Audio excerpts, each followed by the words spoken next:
শেখ হাসিনা যে বদনাম করে গেল এই লোকটা, এই লোকটার নাম কি? এটা কে?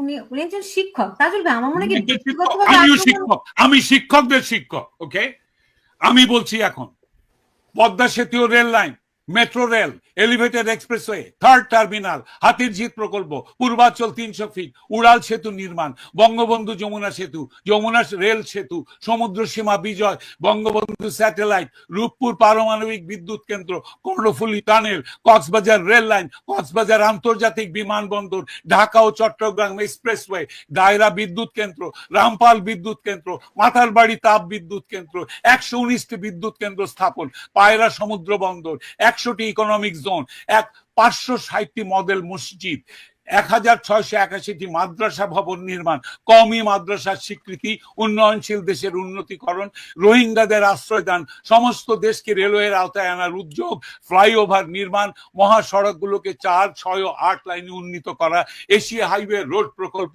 ঘরে ঘরে বিদ্যুৎ, ফ্লাইওভার, নদী ভাঙ্গন রোধ, শ্রমিকের মজুর বৃদ্ধি, বয়স্ক ভাতা, মাতৃত্বকালীন ভাতা, বিধবা ভাতা, মুক্তিযোদ্ধা ভাতা, শিক্ষা ভাতা, প্রতিদ্বন্দ্বী ভাতা, স্বামী পরিত্যক্তদের ভাতা, জেলেদের খাদ্য সহায়তা, ইমামদের ভাতা, বাসস্থান, বৈশাখী ভাতা, ডিজি কার্ড, আরো অজস্র।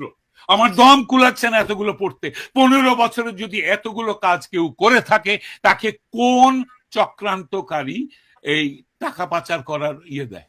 আর সে যদি ডিক্টেটর হয়, খুব ভালো করেছে।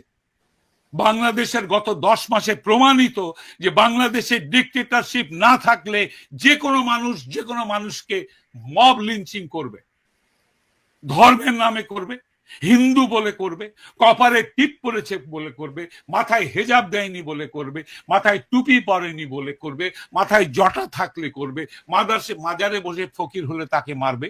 মেরেছে, হাজার হাজার মানুষ মেরেছে এরা।